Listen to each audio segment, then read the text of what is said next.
भीष्म गीता में अर्जुन को भगवान भीष्म पितामह बाणों के सैया पर पड़े रहकर कहते हैं, अरे अर्जुन, 4 तरह का भोजन बेकार होता है। पहला, जिस भोजन की थाली को ठोकर लग गई वो नाली में पड़े हुए कीचड़ के बराबर होता है।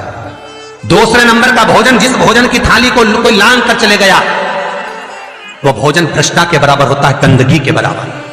तीसरे नंबर का भोजन, जिस भोजन की थाली में बाल पड़ा हो, केश पड़ा हो, वो दरिद्रता देने वाला होता है। और चौथे नंबर का भोजन अर्जुन, अगर पति और पत्नी अगर एक ही थाली में भोजन कर रहे हैं तो वो मदिरा के तुल्य होता है। यदि पति और पत्नी एक ही थाली के अंदर बैठकर भोजन कर रहे हैं तो वो मदिरा के तुल्य है। भीष्म गीता कहती है, अर्जुन, पति के जीवने के बाद अगर पत्नी उसी थाली में भोजन करती है तो चारों धाम के प्रसाद से बड़ा महाप्रसाद बन जाता है। और यदि पति और पत्नी का नियम है कि हम दोनों तो साथ ही भोजन करते हैं तो हाथ जोड़कर निवेदन है, साथ भोजन करो, मना नहीं है, 2 थाली अलग अलग लगाओ। पर पति के साथ बैठकर एक थाली में खाना रोज प्रतिदिन मदिरा को निगलने के बराबर है। मदिरा को कई लोग कहते हैं एक ही थाली में भोजन करो तो प्रेम बढ़ता है, प्रेम बढ़ता है। शिव महापुराण की कथा कहती है, पति और पत्नी अगर एक ही थाली में भोजन करते हैं, एक ही थाली में अगर पति और पत्नी भोजन करते हैं तो उस घर की दशा देखिएगा। उस घर के बच्चे कभी भी विद्या में उत्तम नहीं निकल सकते, उस घर के बच्चे कभी भी सत्मार्गी नहीं निकल सकते, मार्ग से विचलित ही निकलेंगे, क्योंकि मदिरा के नशे में पैदा हुए हैं। तो सुन अर्जुन, सुन, यदि बेटी कुंवारी है और बाप के साथ में बैठकर भोजन करती है तो उस बाप की कभी अकाल मौत नहीं होती है, क्योंकि बेटी बाप के काल का हरण कर लेती है।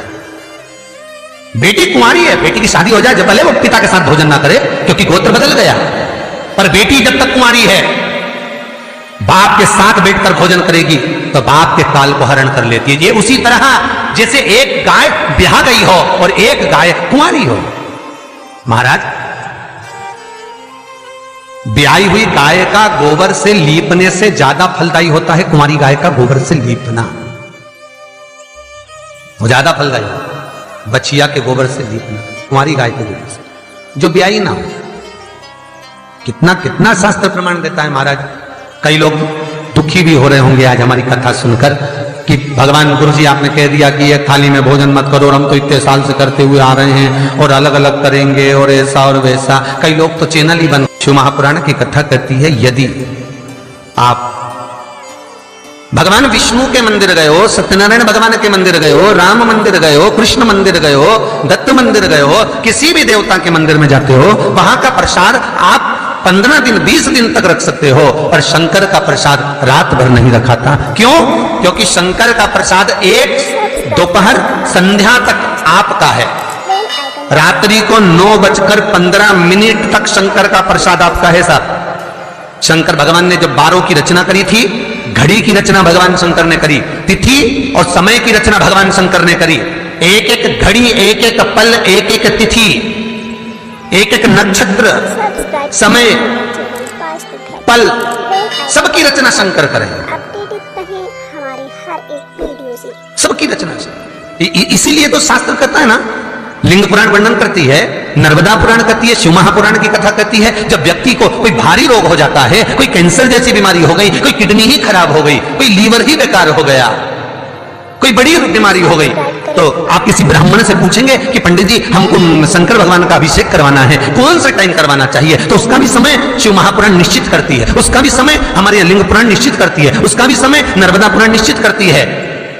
तो कुमार खंड के अंदर शिव महापुराण के वर्णन करा गया कि 9:15 रात्रि को कोई बीमार व्यक्ति का यदि उसके हाथ से अभिषेक प्रारंभ कराया जाए या उसके ही कुल का, उसके ही गोत्र का व्यक्ति शंकर का अभिषेक करता है और शंकर के नाम का स्मरण करता है, तो वो अभिषेक तो करे, साथ में जो मनोरथी है, यजमान है, वो महामृत्युंजय मंत्र का जाप करे, तो कहते हैं रोग समाप्ति की ओर आना प्रारंभ हो जाता है।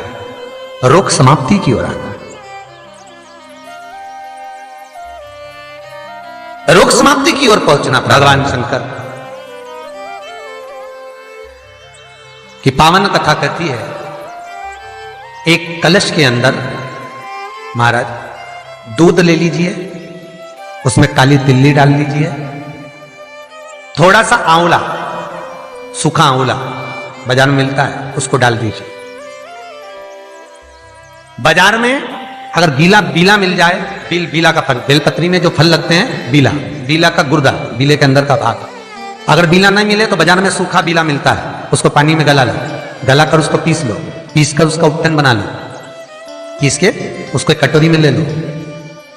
उस उपटन को, जल के पात्र को, जो व्यक्ति घर में बीमार रहता हो या जिसको बुखार ज्यादा चढ़ रहा हो, उतर नहीं रहा हो, निमोनिया जैसी बीमारी हो, बड़ी से बड़ी बीमारी भी अगर आपको घेरी हुई है, तो आप अपने हृदय चित्त से स्पर्श कराकर, कोई पलंग पर पड़ा हो तो उसका हाथ का स्पर्श करा, जो स्वस्थ है उसके ऊपर से उतार कर भगवान शंकर को ले जाकर वो बीले का उपटन शिवलिंग पर लगा दे, और जो जल है वो शंकर जी को समर्पित करें।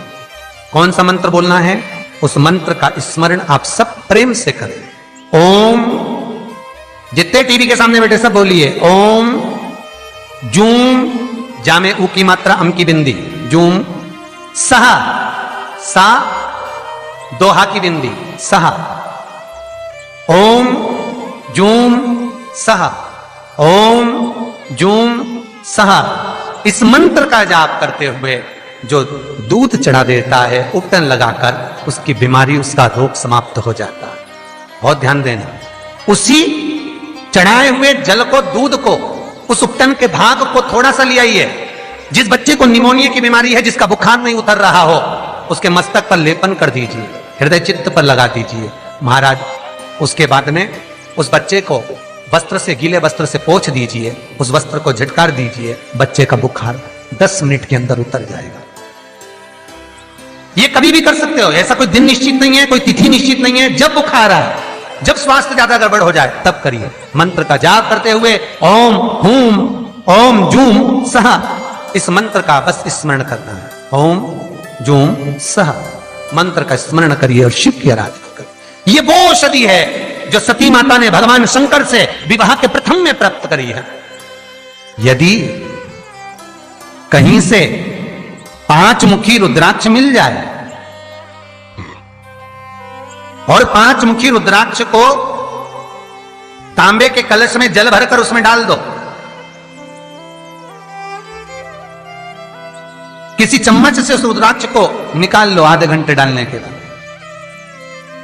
महाराज शमी का एक पत्ता, शमी पत्र, और शमी का एक पत्ता ले जाकर, शमी पत्र को ले जाकर शिवलिंग पर रखकर 5 मुखी रुद्राक्ष का जल अपनी कामना कर कर, अपनी मन की कामना कर कर, सोमवार के दिन जो व्यक्ति समर्पित कर देता है, उसकी मनोकामना भोलेनाथ 3 महीने में पूरी कर देते हैं। शमी पत्र समर्पित कर कर 5 मुखी रुद्राक्ष का जल, मनोकामना। और एक बहुत सुंदर बात वर्णन करूंगा। रुद्राक्ष को सिद्ध करने का तरीका है शंकर के शिवलिंग पर रखकर उसका अभिषेक करना और फिर उसको धारण करना। कई लोग पूछते हैं रुद्राक्ष पहनने का तरीका क्या है? शिव को समर्पित कर कर मंत्र का जाप, आपको मंत्र बताएं, उसका स्मरण कर कर फिर अभिषेक पूजन कर कर फिर धारण। एक छेदित रुद्राक्ष होता है जिसमें छेद होता है या छेद करा जाता है, एक बिना छेद का रुद्राक्ष होता है जिसमें छेद नहीं होता। जिस रुद्राक्ष में छेद नहीं होता वो कार्य में सिद्धि अधिक देता है, सिद्धता प्रदान करता है, वो खंडित नहीं कहलाता। बड़ा रुद्राक्ष उसमें छेद करा जाता है तो वो खंडिता का भाव आ जाता है, पर जिस रुद्राक्ष में छेद नहीं होता वो पावर ज्यादा देता है, प्रबलता ज्यादा देता है, सुख ज्यादा देता है। श्री शिवाय नमस्तुभ्यं, श्री शिवाय नमस्तुभ्यं, श्री शिवाय